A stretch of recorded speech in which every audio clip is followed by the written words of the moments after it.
If you haven't already heard about Anchor, it's by far the easiest way to make a podcast. Let me explain. It's free. There's creation tools that allow you to record and edit your podcast right from your phone or computer. And Anchor will distribute your podcast for you so it could be heard on Spotify, Apple Podcasts, and many more of the most popular platforms to preview your podcast. You can make money for your podcast with no minimum listenership. And did I mention it's free? It's everything you need to make a podcast in one place. So stop what you're doing, start recording, and get paid for what you're saying. Download the free Anchor app or go to anchor.fm to get started.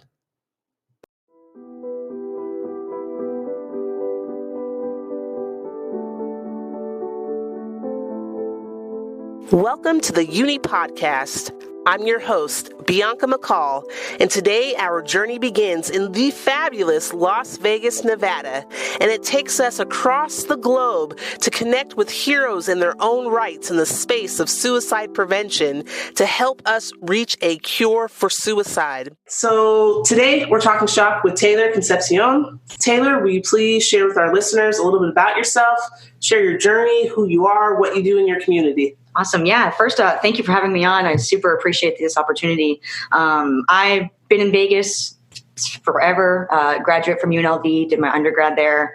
I studied MFT, marriage and family therapy, leadership and civic engagement, and addiction prevention. So I've always had a passion for helping people, total humanitarian, just love being in the community. Even in high school, I was volunteering, for this, that, and the next thing. Grew up around athletes. Grew up in a family from coaches. My dad's a coach. My uncle's a coach. My grandpa was a coach. So kind of was just thrown into that coaching nature by family. Sure.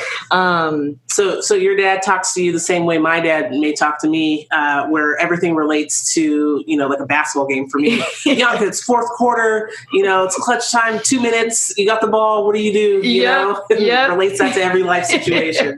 Yep. Nice. For us, we are a fighter family. So My dad trains fighters. I grew up wrestling and boxing. Nice. So for us, it's like, all right, well, you either you got 2 minutes. What are you going to do? Right.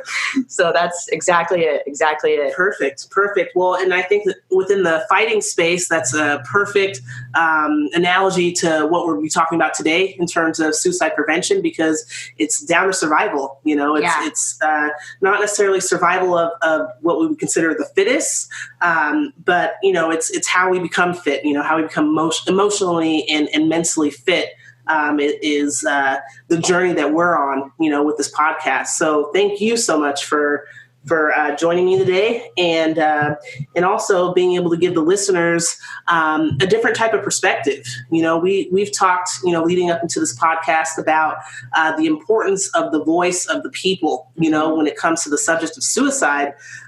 It's not just about bringing in, self-proclaimed or well-seasoned professionals or practitioners or persons from academia, but rather you have that experience, but in addition, you have that lived experience, that day-to-day experience, engaging with, people that are in crisis, that are, at that kind of turnpike, of, which way do we go? Like, how do we survive, these situations? So yeah, definitely. Can you tell us a little bit about, kind of what is your voice, given this platform, given the opportunity to share the voice of people that you engage with every day, what messages do you want to share? Yeah, definitely. Growing up, here in Las Vegas, I had some of my closest friends to me growing up, and, we started experimenting in those young ages, and, having parties when we weren't supposed to, started drinking at a really young age, started, doing all these things that we thought was normal for kids, Sure. But, they weren't. And, I grew up in a group of friends where a lot of them were older. Our parents, they were working parents. Yeah. So they were, we had a lot of time to ourselves to kind of do whatever we wanted. And even if we didn't have that time, we made that time, Sure. Whether we were sneaking out or, saying we were one place and we went to another. But with that, once we all kind of got into high school, I had a really close friend of mine that got really deep into drug use and started using, just from smoking marijuana to the next best thing, to the next best thing, to the next best thing. And that had turned into a really pivotal moment in my life, actually, because of how close we were. And when someone starts experimenting with substance abuse, suddenly that person is gone, or they become someone else, or, oftentimes they disappear completely. Yeah. And, they just go rogue, and you don't know where they are. You haven't heard from them. Their parents haven't heard from them. Nobody has heard from them. And you're like, huh? Like, where, what? And so that was when I first started growing a passion in the substance abuse field and in that area, and knew, like, wow, this feeling just from being on the outside is very painful. Mm-hmm. And while I was never a substance abuser, I was very affected by it still because of those around me that were dabbling and that were experimenting in that area. Mm-hmm. And so right out of college, right into college, I knew that was what I wanted to study. That is where I wanted to make an impact. And right out of college, I started working at a Women and Children's Center, and just, met even more people, with these stories, and, whether it came down to them not feeling purposeful, or not feeling like they're good enough, or not feeling like they could do what it was that they wanted to do just because of where they came from. Mm-hmm. And so just more so and more so as my experiences, became, more, I realized what I really wanted to do was help people grow their confidence and help people grow that positive mindset and help people grow, their goal setting skills, because a lot of times we don't know what we don't know. Right. And what we don't know, what's never been taught to us. So for the person, coming from the family that maybe lacks parental guidance, or lacks role models, or lacks, that kind of environment, it's so important to me that people that come from lack of anything know that it's still possible to achieve, whatever it is that you want. And for me, working with all the people that I've been able to work with, starting from athletes to even real estate people, to I've done multiple speeches at a hair academy, those people that do hair and nails and all that stuff, like, they make you feel great. Right. I know how I feel when I get a fresh haircut, right. I'm like, I'm feeling good now. So just building people's confidence is really, something I'm very passionate about, and especially in the substance abuse community, because a lot of that stems from not feeling confident in your own skin. Mm-hmm. Yeah. So, you bring up an interesting parallel between substance abuse and the subject matter of suicide. Resiliency mm-hmm. seems to be kind of the common thread, in helping people along kind of that spectrum to lead healthier lives, to feel better about themselves, and maybe be in a position to where they're more apt to make better choices, make healthier choices. And that could be the difference between someone, continuing their battle or their struggle with substance abuse. And then on the other end of the spectrum, that could be the difference between life and death, for someone that's experiencing suicidality. Mm-hmm. So Taylor, thank you for sharing that experience. I'd like to ask you to paint this picture for the listeners.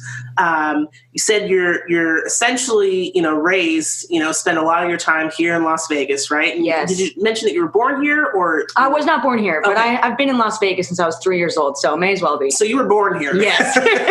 you were reborn in Las Vegas. Yes. So will you help share with the listeners, what does this environment, how does it contribute to the normalized experience uh-huh. that you described of, you party, you start experimenting, and you're either part of this group that continues, and with that experimentation, and it can become excessive, or, you don't. But can you share with the audience, like, why is that so normal for living in a place like Las Vegas? Right. And it's funny that you bring that up and you want me to paint that picture, because I have the most stereotypical picture to paint. Okay. My mom was a bartender. My dad, he came out of being a Chippendale, nice. Before his coaching, he went from being a Chippendale to going to the Olympics. So imagine that. Right.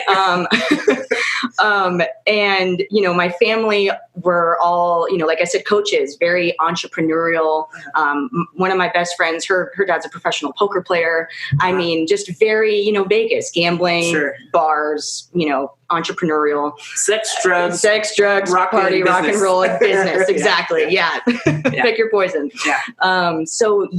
We all, and like I said, even with those, stereotypical jobs for Vegas, that still, made our parents, working a lot and just to provide for a family, which is, what a lot of people here have to do. The industry here is a very hard industry sometimes to be successful in. And, with that, it means, working a lot of hours, whether it be graveyard because you work in the nightclub industry, or whether it be, you work graveyard and then you work a second job too with that. So that was where a lot of my friends and I our families were, either double working parents or parents that work nights, or parents that just worked, that 9 to 5. And then by the time they get home, it's dinner, homework, bed. Yeah. So, with that, like I said, we were making time to kind of do what we wanted on our own time. And plus, we were athletes. So I played basketball, softball, boxing, wrestling, this, that, and the next thing. A lot of my friends also played those sports. A lot of my friends were dancers, cheerleaders, different things like that. So, we were also inclined to feel like we had to have fun all the time, and when the weekends came, that was the cool thing to do, quote unquote. And it wasn't until we got, mature and realized what were we doing? And even often now I'll ask myself, I don't know how I survived that, or I don't know how I didn't, become addicted to certain things, or how I wasn't, subject to certain situations. I mean, and I used to ask myself all the time too, what makes me so different than my friend who did get addicted to drugs, who did go down, one of the darkest paths that I've ever seen. What makes me different from the person that, ends up having to go to prison, because I know those people too. And, I've seen those walks of life. I asked myself how, and that's what really got me into, studying the mind and how people perform and their behaviors and whether they're learned or not. Because if there's one thing I've learned about substance abuse, it does not discriminate. Right. It will find you. It will find you no matter what amount of money you have, no matter what you do, no matter where you are, it does not matter. Right. It can find you and it can get the best of you. No, you're absolutely right about that. Tell me, why is it so easy to get addicted? Where do we come up with this concept of addiction does not discriminate? Why is it so easy? And then again, taking that step further, and why is it so easy in Vegas? Right. I think here in Las Vegas, it's just so easily accessible. Yeah. I mean, while we do have one of the largest recovery communities, there's a reason for that, because we have one of the largest demographics that can get their hands on those items. Right. I mean, if you were to, during, times when everything is open, if you were to walk down Fremont Street, you will probably get offered, a couple of different party items. Yeah. If you walk down the Strip, there's a bar, you can't walk 5 feet without, being served alcohol. There's strip clubs. There's, literally every opportunity to party is here in Las Vegas. People come here for spring break. People save their entire lives to come here to have a good time. Sure. And so as a kid growing up here, it's like growing up across the street from Disneyland. Right. You know what I mean? Right. Especially when, if you have parents that work in this industry, then, it's like, well, the bars aren't bad. My mom works in a bar. The bars aren't bad. And I'm not saying that they are, but when you abuse them, then too much of anything can become a bad thing. Yeah. Easily accessible. You go into a casino when they're open, and reopen Nevada, stay home Nevada, so we can reopen Nevada. But you walk into a casino and you get free drinks. All these controlled substances are easily accessible. Yes. And like you mentioned, you get offered, and there's opportunities to enhance that party experience that Vegas is so well known for. Yes. If you look at all of our branding and mantra, right? It's what happens here stays here. So let's isolate, which we know is a number one driver of illness, dis-ease, or addiction, right? Yes. You've got the work hard, play harder. You could drive around town and just call off all the billboards and all things that reinforce excess, right? Yes. Even a club, excess, on the strip. Yes. So when you have that type of environment, with that being Las Vegas, yeah, you tend to see higher numbers in things like substance abuse, higher numbers that, eventually lead to things like suicide, or self-interest behavior.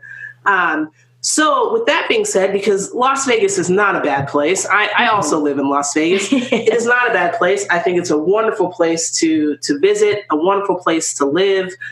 There's great people here. And like you said, this is somewhat of a hub for recovery, Absolutely. The recovery space. And so let's begin to talk about some of the positives, out of Las Vegas. What types of initiatives, programs, efforts, experiences have you had in Las Vegas specific to, the recovery space? For sure. Yeah. I've been, like I said, in the recovery community and in, volunteering and working in this field right out of college. So, for the last 7 years or so now. And through my experiences, Vegas does have just as many resources as it does things that will take you to those resources, for, lack of better words. But, I've also seen the people here really care about recovery. And like you said, it's because being here and recovering, you do need a strong sense of resiliency, and you do need that fighter mentality. And you really have to want to succeed here. This is a place where you can surprisingly come and change your people, places, and things. If you're not from here, then you don't necessarily know what you can find around the corner. And that's going back to, we don't know what we don't know. You might find recovery places around every corner because we have, enough recovery centers here to offer those resources. And I think that's something that's really great. And kind of, the hidden wonders of Las Vegas is we do really have a lot of resources from housing, from mental health, from, resources for LGBTQ plus, for resources for teens, for homelessness. I mean, we have a plethora of resources here that are just at, one's disposal just as much as, the casinos and gambling and this, that, and the next thing. And Vegas is also a place where you can really take advantage of those resources. I mean, I've seen, I've worked with people that have come straight out of prison to where I'm working, and I get them set up with, 6 or 7 resources within 24 hours. I mean, and that's how great it is. I mean, that's magic. Yeah. And that's, a true miracle in someone's life. Yeah. I mean, how many places, or who would even think, coming out of the darkest time in your life, that many things can change in a matter of 24 hours. Right. No, absolutely. And I mean, I think, again, being a voice of the people and now kind of shifting that to a voice of maybe our frontlines folks, our frontlines healthcare workers that are a part of making that magic happen for folks that are struggling or in crisis. What do they need as frontlines workers? What do they need? What types of supports do we need to give as a community so that they can better do their jobs? Because it sounds great, right, but it's not all roses and rainbows. Sure. There's a lot of barriers to be able to get people, access to those resources and access to care. And it takes a special kind of person to be on those front lines, and it's a hard job day in and day out. So what types of supports does, call to action does the community need to consider to be able to help improve this service level? For sure. I think, as cliche as it sounds, teamwork makes the dream work. Okay. A massive level of teamwork has to happen. If you know someone that needs those services, maybe do the footwork for them a little bit, just, get them to where they need. As far as, a lot of people come out of these dark times, they don't know how to use a cell phone, something that we take for granted. They don't have a computer. They don't have, a tablet, a laptop, all these different things that, some of us are so blessed to have. A lot of people come out of these times not knowing these tasks. So sometimes it's just patience. I think, teamwork, offering just a few moments of your time as, maybe that family member, that friend, that, acquaintance, even maybe someone reached out to you. You haven't even spoke to them in, maybe a couple months, but they chose you because you're someone that they trust. Like, hey, can you help me? You know, I've gotten on the phone with complete strangers, someone that has just been connected to me by someone, and they ask for help. And, you know, I take the time out of my day to, okay, how can I help you? Like, what do you need? What do you need me to do for you? And sometimes it's as simple as that. And, you know, it's not like, well, you know, I don't want to give you to that resource because of, you know, this, that, or the next thing, or, you know, I only work with this resource, and if they can't help you, then I'm not connecting you with another one. You know, sometimes we get into this, you know, ownership, or, you know, we let kind of maybe our ego get in the way of really being able to be of service. And I think, you know, like I said, just going back to teamwork and being able to, like, okay, what are all the resources that I have access to, and what applies to your needs? And then let's get you there. And I think, you know, as far as just our frontliners staying sharp, you know, remember your purpose every day. Remember, you know, why you do what you do. I think the power of why, our why power, is so huge, and something that we get lost and we lose it in our day-to-day routines. I mean, I'm sure you can speak, you go hours in a day of working. And then, you know, if you don't feel satisfied, you're like, oh my goodness. But the point is to feel that satisfaction, you know, to know that every day you're making a difference in your field. And while, especially during this time, while we're being, you know, essentially we are being burnt out, we're being, you know, our tires are getting ran to the limit right now. But it's important to remember, you know, that fuel, that gas that we're putting in the car, you know, but make it quality. Remember your why, remember your passion. Like, why did you get into doing what you do? Because that is going to amp you up during this time. That is really remembering that you are, you know, a soldier in this war.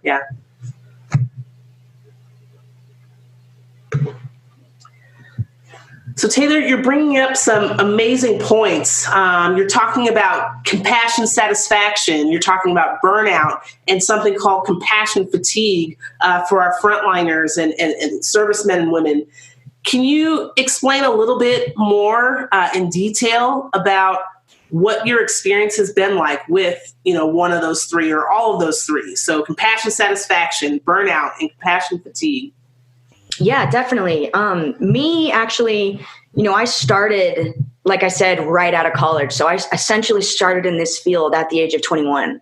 And I'm 26 now. I'll be 27 this year. But so, you know, for the last 6 to almost 7 years, even at this young age, I've experienced a lot. You know, and I'm used to kind of being one of the youngest people in the atmosphere, in the environment, which, you know, was something for me to kind of work through, you know, as far as building my own confidence, feeling, you know, that I, you know, belong in the environment, and that I do have, you know, lived experience and, you know, different, you know, value to offer.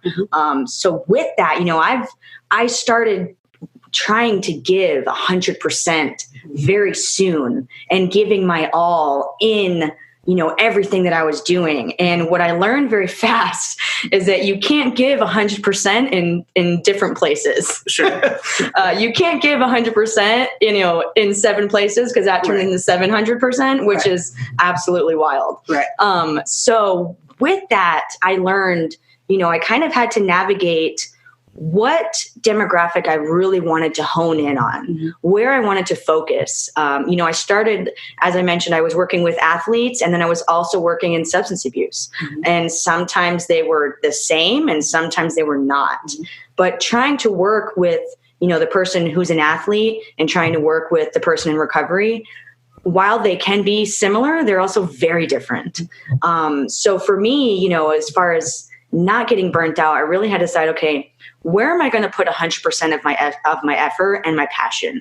And, you know, I quickly realized that, you know, I am truly passionate about substance abuse, and that is what really lights my fire. And as much as I love being an athlete and being a coach for youth teams and, you know, doing that, I realized, you know, that was kind of a hobby, something that I, you know, just enjoyed in my free time. Where I wanted to make an impact was within the substance abuse arena. So what I'm hearing you saying is that a part of kind of your safety planning for yourself or your self-care plan is doing kind of like this assessment and reevaluation from time to time on where's your passion? Are you hitting those points? Are you fulfilling a purpose? Because if you're not working your purpose, there's a higher chance of kind of burnout rates and things like that. And there's a higher chance or possibility of compassion satisfaction, which is kind of that positive fulfillment from what you're doing.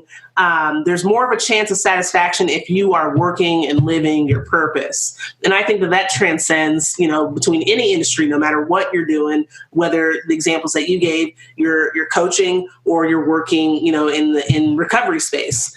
Talk to me about, let's talk a little bit more about compassion fatigue, because I think that this is a concept that oftentimes is overlooked and minimized in the space of mental health. We tend to think of compassion fatigue as more of a choice than anything. And we look at kind of our peers and colleagues in the recovery space or mental health space, and we say, gosh, they're just rude, or like, what's up, what stick is up their ass, or they're just so mean to the client. Like, we pass judgment on these folks, and we oftentimes kind of separate from them, especially if we're working or operating from a different energy level. But what that professional is going through is actually something very real, and it's not so much a choice, but it's so much of a response or a natural consequence to doing like what you said, giving 100% for a prolonged period of time, and maybe not reaching that point of satisfaction, in a prolonged period of time. And so reaching burnout is inevitable. It's something that people are dealing with, and it looks like compassion fatigue. So let's talk about this a little bit. There's one term in mind that I want to bring up to the listeners, and I want to talk with you about, Taylor. It's something called secondary traumatic stress disorder, STSD. So while a lot of our listeners have likely heard about PTSD, secondary traumatic stress disorder is the impact, you're having similar symptoms as PTSD, but you're having those symptoms from a trauma exposure that's secondary. And so you're working in the space of recovery, you're working in the space of mental health, and the person that you're working with or the family that you're working with is going through something, they've been trauma exposed, and you as the professional are experiencing some of the same, reactionary symptoms as that family, just from working with them, just from being so empathetic and invested in the management or the stabilization of their crisis. You're now waking up at night, having night sweats. You're now thinking about this, at home, and you're trying to separate, you're trying to leave work at work, leave home at home, but those lines become very blurred. Those boundaries begin to kind of evaporate, right? Right. Have you ever experienced that, and can you share what that experience has been like for you? Definitely. And you just saying that, two experiences of mine came to mind immediately. And the first one, something I could never forget.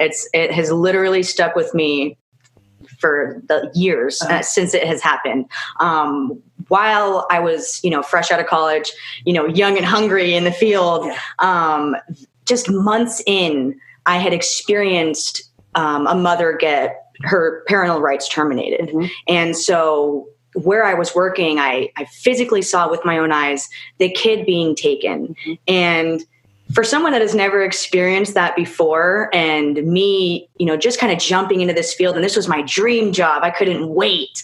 And it was, for sure, it taught me a lot. Sure. But having that experience was like, finding out Santa Claus isn't real. Right. It's like, wow, like this is real life. Like being in this field, I'm going to see these things. I'm going to see parents get their kids taken from them, and, see these kids, these little kids that they have no idea what's going on, and they're being taken from their parents.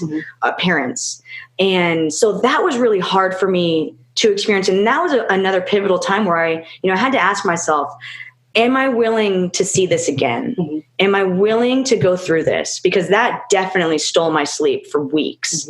And I ended up getting, very attached to that client, because I felt like I owed them extra help because I was there when their kid got taken. Sure. And I was so young at the time, and I was still learning, professional boundaries and emotional boundaries and, those work boundaries and, every type of boundary. To be honest with you, that was my first experience in the field at such a young age. So it took me a while to learn through that. And even moving past that experience, once I had realized, okay, if I can be someone that can get someone through that time, I would love to stay in this field. And that is what I realized. I realized, I'll go through this with you because I'll stand by you to help you through this. Mm-hmm. And that is what I really wanted to do. And moving forward with that experience, I had to live in sober living experience where I got to live in the house with, up to 12 women at a time and just help them, with services. It was a sober living house. It was one of the greatest experiences that I've ever had. However, because you live there, it's, it tests those boundaries. Like you said, Sure. You're there past what I like to call the intimate hours of, 7 p.m. when you're naturally in your own home and you want to relax and maybe go sit on the couch in your pajamas and, be you. Mm-hmm. But for me, I couldn't exactly do that. Right. And even if I wanted to, I was like, oh, am I pushing the limit here? Like, I'm going to walk out in my, most embarrassing pajamas, these women might not see me as, authoritative in my snowflake, pajamas or my, whatever it may be.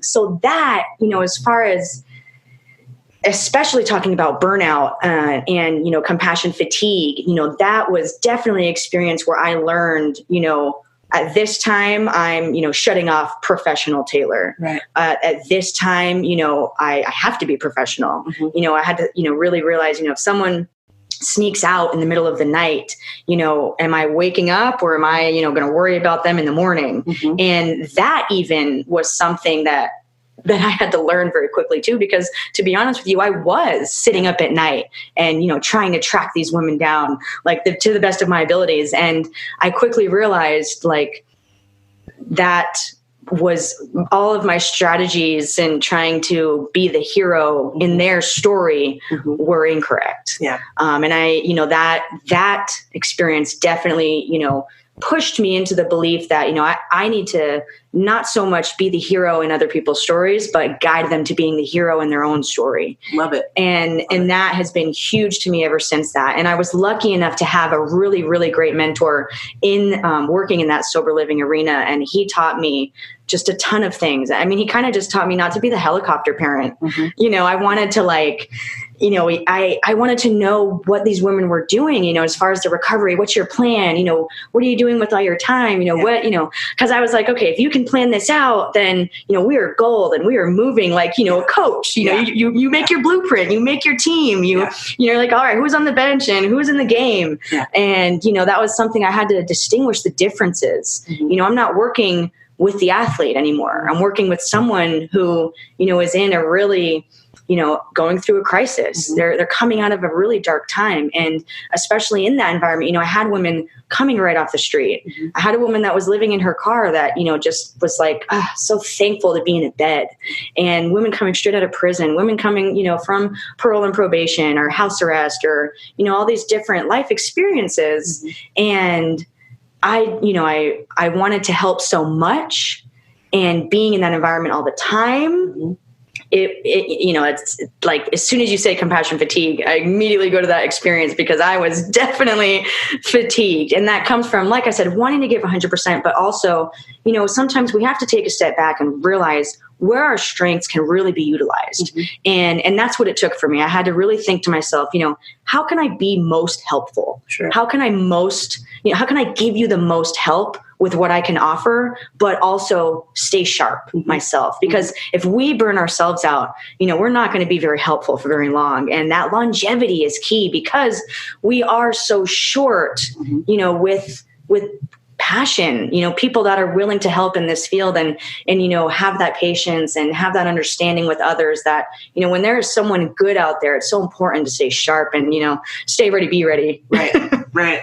Yeah, I mean, it goes back to the airplane model of you've got to fix your mask, before you could fix your child's mask. And that's so hard for people to kind of remove that, what we call kind of that ego about, or that hero complex, like you described, and being somebody else's hero. But you've got to be your own hero, and be able to model that so that you can be there, within your capacity for someone else.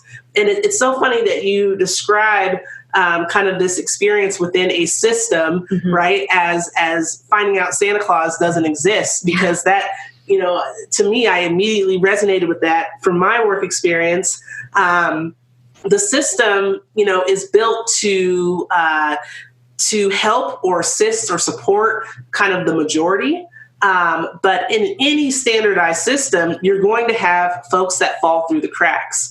And the more folks that fall through those cracks, the more that we take a look at the system and we revisit and say, is this helpful? Is this appropriate? Do we have an adequate system of care for people if so many are falling through the cracks, right? Right. And so each time we see those families and things where the system does not support, what's in their best interest, it's from a provider standpoint, from a frontline standpoint, it's, gosh, like Santa Claus doesn't exist. The system has failed. The system in which I'm employed by and that I'm supposed to employ, it's not helping in this particular circumstance. So absolutely, that definitely contributes to whether or not we're experiencing satisfaction or fatigue, and ultimately fatigue leading to burnout.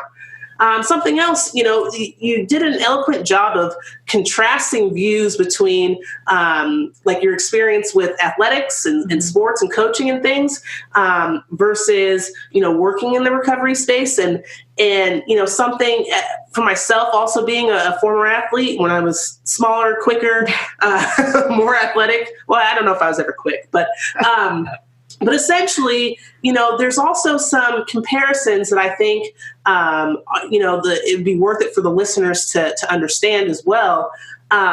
One of those is, again, if we're talking about systems, what better system do we have an example of outside of sports? When you talk about sports and what you opened up with, the teamwork makes the dream work, right? You're understanding that there are certain roles, or everybody plays a role within a system in order to achieve, the overall goal. In sports, it's to win a game, to get more W's than L's, 100%. To get more points on the board, to have better individual and team play, to have, better experiences organizationally, those to win, is and to become championship status. That's the end game for sports. But when we look at for life, and within the systems of mental health or in the recovery community, what is the end game? Right. What is the achievement? What do you think? For sure. And I have thought about, I've thought about that a lot, actually, because I've had to relate it to my own life. And, I worked with, when you have someone maybe working through drug court, obviously their end game is to graduate. They want to graduate these programs. So a lot of times it's situational. What is this person going through for me to determine, what their end game is? A lot of times it's graduating a program. A lot of times it's getting to a specific goal, which is another thing I've worked with people a lot on, is just, building those goal setting skills. What does it take to actually achieve something? Right. What does it take to actually be successful? And also, what does success even mean to you? Like if you and I have different definitions of success, then I'm going to get you to mine most naturally, but that might not be your definition of success. And so a lot of times it's, understanding what that person wants and where do you want to go. And years back, I had come up with this model of what I call goal alignment. And it's exactly what it sounds like. You're just aligning your goals. So everything that you're doing essentially is going to get you, going up the mountain, and at the top of that mountain is your end goal. Right. And sometimes we don't know what's at the top of that mountain yet. I've worked with a plethora of clients and, ask them, who are you? And, aside from giving me the obvious answer, I'm a mom, I'm a sister, I'm a daughter, I'm this, that, those easy labels, like, no, who are you? Who are you inside? What is it that fuels you? Mm-hmm. I don't want to know what, makes you the best worker at your job that you don't really like. Mm-hmm. I don't want to know those things. I want to know what makes you feel like you can reach ultimate success. And what is that to you? Yeah. And a lot of times that's, the hardest part. Yeah. Yeah. And I would agree. I think also knowing your role, and I think that those are synonymous, kind of questions or inquiries for someone. Who are you and what's your role in the process of having a solution? Something else that you talk about is kind of this graduated or gradual progression towards achieving a goal. And I think the most difficult, part for in mental health and in the recovery community is how do we define success? How do we measure, and then how do we define what a positive outcome is? Because it has to be so individualistic. Mm-hmm. It's not going to be the same measurement and goal set as for me as it will be for you, right? Right. But how do we determine whether or not we've been able to experience some success? Because in sports, going back to that analogy, for me in basketball, wins and losses for a game determine how well the season went. Mm-hmm. And when I look at my career as even kind of what would be the long-term goal in all this, I can determine what type of career I had based on all the seasons, all the experiences from all the seasons, right? And so if we translate that to recovery, the recovery process, if we translate that to mental health, how do we translate career versus season versus game, game time. And even, speaking to your experience, like wrestling and things like that. Mm-hmm. And I don't profess to be an expert in these sports, but I do know that I've watched, wrestling matches and a guy will come out and get a guy on the mat pretty quick. And I'll say, oh man, he's winning. He's kicking his ass. Right. But the other guy wins because he's got more points, he's got more pins or more. Yeah. So, you can really, dissect this and even take a look at, the recovery processes, many small successes, but how do we translate that? How do we have measurements and milestones for folks that are in recovery or working on their mental health? How do we create an individual plan for that person? For sure. And I always tell people I'm huge in writing. I'm a huge journal person. Call me the diary nerd, whatever you want to. But the first thing I do with people when I work with them is I make them write things down. If you are not comfortable seeing it on paper, how do you think you're going to be comfortable having it in real life? Mm-hmm. And a lot of times too, it's writing it down and reading it and starting to believe that you can do it. Sure. And that's the power of affirmation. And I'm really huge in that too. And, as far as creating that plan, and something that I definitely learned within coaching, is what are your strengths? How can I use you as a player in your life? Mm-hmm. Not that I'm trying to be the coach of your life, but if I'm going to help and guide you, I'd like to shed some light on what your strengths are. And if I can if I can help you learn how to throw that free throw, that might get you to making that three, and just little pieces like that. So, it makes me think of an experience that I had. I worked with, like I had mentioned, a kid. He was going through drug court, and we had very different ideas of success. He had to stay, of course, clean and sober. He had to get a job. He had to, find his own means of transportation. He, essentially he had to stay busy. And so, I'm coming up with all these different ways for him to stay busy. I'm coming up with these activities and self-growth models and, just, a bunch of stuff for him to do and learn and grow. And, we had gotten only like 2 weeks in, 14 days. And he comes in and he asks me, he's like, I think I'm just going to go to jail. And I'm like, what? And he's like, yeah, I think that's going to be easier for me. And I'm like, I'm sorry, did you just say going to jail is going to be easier for you? And he was like, yeah, it's just easier. And I was like, I really had to process this answer. I was totally thrown off because I'm like, huh? and that was the first time where I really realized, I need to start asking people what success looks like to them. And so when he told me that, I said, okay, let's put you in jail. What does that look like? And he's like, well, it's this, and I've been there before, so I know what it's like. And, it just started telling me about his experience. And I'm like, okay. And I'm like, so what about when you get out? Then what? And he's like, well, and then he didn't really have an answer. And I'm like, okay, so let me get this straight.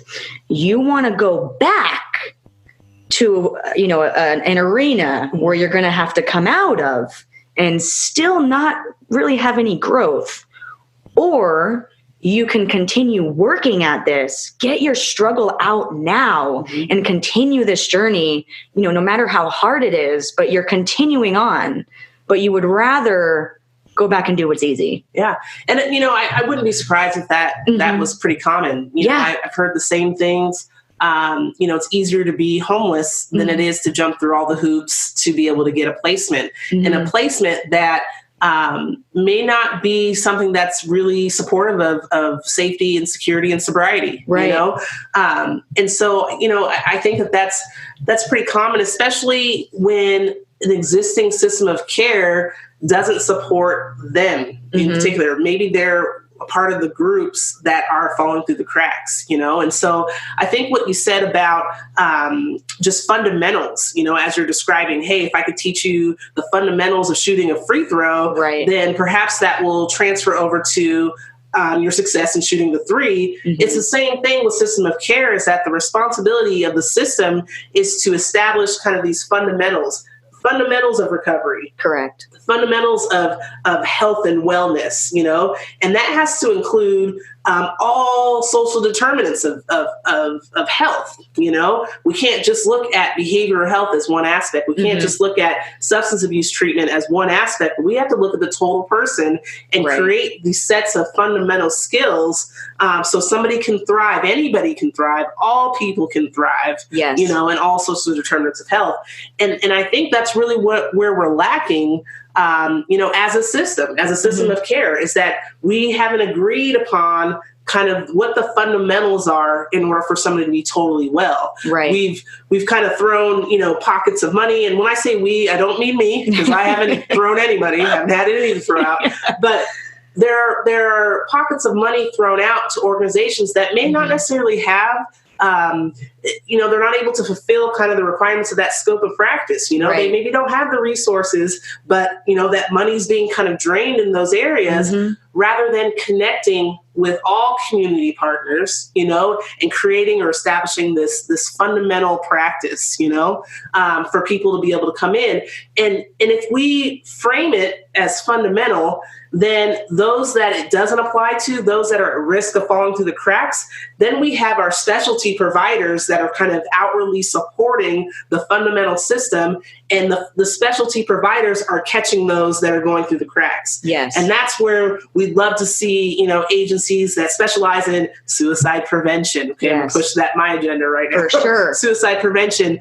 We see specialty providers that maybe have access to different resources, different psychopharmacologies for the treatment of substance abuse disorders. That's where I think that there needs to be a coming together, and a connectedness amongst the system. And we need to have these multi-tier kind of, here are the fundamental providers, here are the specialty providers, and we're all connected, we're all in communication to be able to better support, to have a better or improved supported system, so that we have less people falling through the cracks. Absolutely. We have less people falling through the cracks. I guarantee you're going to see higher compassion satisfaction from our frontliners and first responders, because a part of what leads to burnout is it's difficult going out and being trauma exposed and seeing the same shit. Absolutely. It's hard seeing people fail. Yeah. For a lack of better words, it's very difficult. Yeah.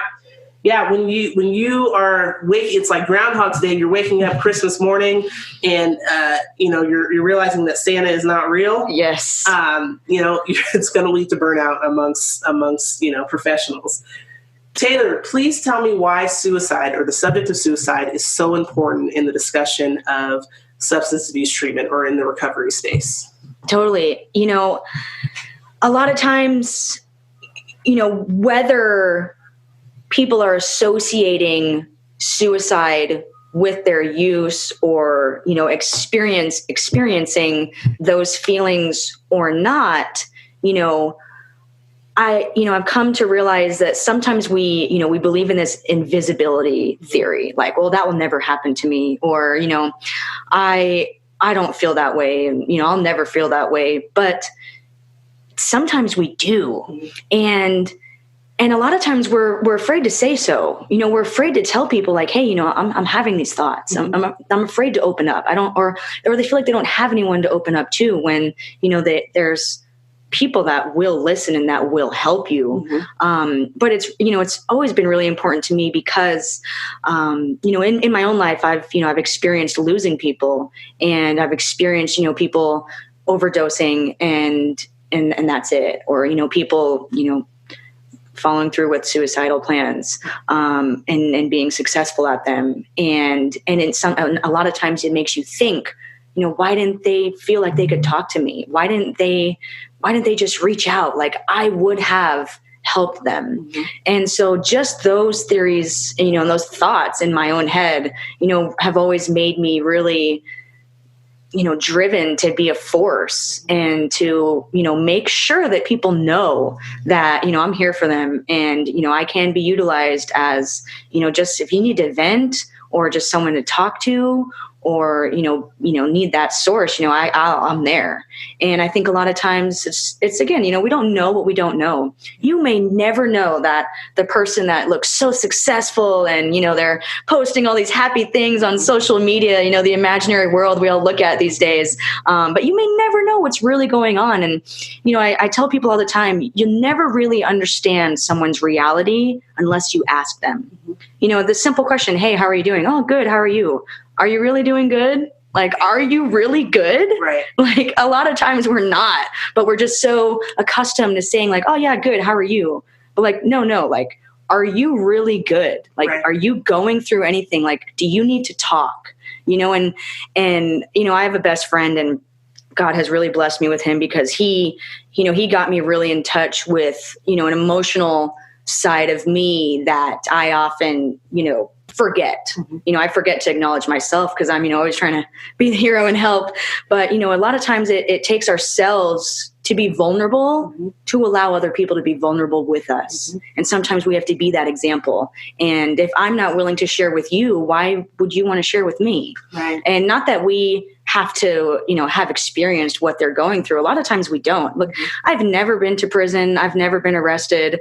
Like I said, I've never, experienced substance abuse, but I have experienced dark times. I've experienced feeling uncomfortable in my skin. We have shared similar realities, but I'm not going to know that we've shared those things unless I ask. And a lot of times it's just making sure, getting to know the people, getting to know ourselves as well as, who's in front of us. Yeah. Full transparency. Absolutely. And vulnerability leads to, creating a safe space for others to follow suit. And that's exactly what we're aimed to do, with the UNNI podcast. Taylor, will you please, let's say we have a listener out there that's wanting to be vulnerable, doesn't necessarily have the person or the space to be able to be vulnerable in this moment, and are listening to this podcast. Thank you so much. Will you please talk to that person? What would you say? What message would you give that person that's really kind of on the fence about their own life, maybe struggling in their own recovery process and struggling with, hey, we're in quarantine. I'm thinking about using, what do you say to that person right now? There's a couple things that I say, and they will all make you uncomfortable. But I tell people all the time, you need to get comfortable being uncomfortable because you're going to be uncomfortable for a while. And that's just the raw truth. One thing I have people do, when you feel alone and like you have no one there, start talking to yourself in the mirror. And a lot of people think I'm crazy for saying that. They're like, well, I can't help myself. I'm like, but just that simple act of, one, looking at yourself in the mirror A lot of people haven't even done that in a while. Like, when was the last time you looked at yourself in the mirror and was like, what's up, good looking? You know, like something positive in the mirror. Yeah. And getting comfortable talking to yourself in the mirror is forcing you to be vulnerable with number one, and that's you. You've got to be comfortable just with you first. And so that talking to yourself in the mirror. Secondly, and I'm never one to, force any religious beliefs on anyone, or, I totally believe whatever you rock with is what you rock with. For me, I do believe in a higher power. I consider God as my main man. So whoever or whatever your higher power is, get in touch with them. If you don't know them, if you've never met them, if you've never tried to call, start. And it doesn't matter what it is. A lot of people use the doorknob reference. If you believe in that doorknob and you're going to talk to that doorknob, you let it out to that doorknob. Sure. If it's paper, if you're like me and you're a writer, write a note to someone, anyone, no one. Write that note and just write out. If you had the courage to talk to someone about it, what would you say? Where would you start? Where does it begin for you? What's the root? Start writing it down and get comfortable with, like I said before, writing these things down, because that's another form of vulnerability is, how can you get the truth out? Are you getting the truth out? After you write it and you read it, is that the truth? Is that really how you feel? Or did you even try to mask it on paper? And that's that's a whole nother topic, but, so talking to yourself in the mirror, get in touch with, a higher power. And then also, do one thing that's outside of your comfort zone. And, that it's crazy the high you may feel doing something outside of your comfort zone. And, I've worked with a lot of people, like you said, going through recovery, and they feel like they want to use again because they're chasing that high, or they don't feel like themselves. I'm like, all right, well, what's something you've never done before? And, they give me this list of things. I'm like, all right, well, pick one and go do it. Yeah. And they come back and they're like, wow, that was really amazing. Like, I would have never imagined that. Like, I didn't know you could feel this way. And it's like, yes, like there are things out there that are healthy that you can do and try and, expose yourself to that, don't have to be negative. And so I invite people to get outside their comfort zone and be comfortable in that uncomfortable space, and be vulnerable with yourself first. If you don't feel like you can be vulnerable with another person, or if you feel like that person doesn't exist in your life right now, that the higher power that you choose to believe in does. You just have to start believing. Yeah. Love it. Love it. Taylor, thank you again so much for joining me on the UNNI podcast today. Will you let the listeners know if they want to reach out to you directly, hear more of this conversation, or have kind of a further conversation with you about this topic? How do they get in touch with you? How do they find you? Yes, my social media is I work on Instagram, TC Mentality. That has been my brand for the last couple of years. So you can search TC Mentality and find me.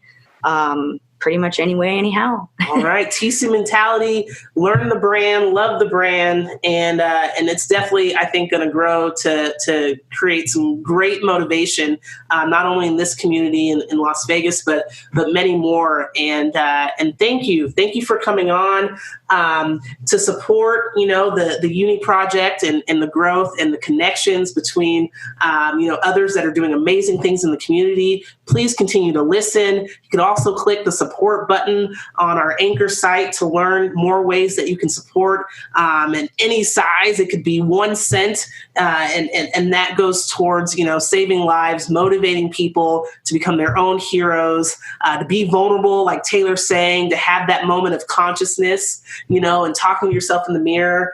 And really to live healthy, because we all deserve it. There's not one of us that doesn't deserve to be happy, to be healthy, to be loved. And so we're very happy. We're honored that this can be a place for you to join and support, so we can achieve that for all. So with that, Taylor, thank you. Thank you, Bianca. Thank you. Appreciate it. Thank you all so much for your time today. I'm your host, Bianca McCall. Remember, connect, create, be constructive. Help me and the many others doing amazing things in the space of suicide prevention, and reach in to give permission to those in crisis to reach out. Please, I welcome for you to share your thoughts, your feelings, your efforts, or the efforts of others in your communities with me. Please, you can find me on YouTube, on IG, on Facebook, under my agency's name, Desert Rose Counseling Group, or you can find me on LinkedIn under my name, Bianca McCall. We also have a website where we'll be posting our podcasts and updates on information. And until next time, stay safe, be well, be heroes.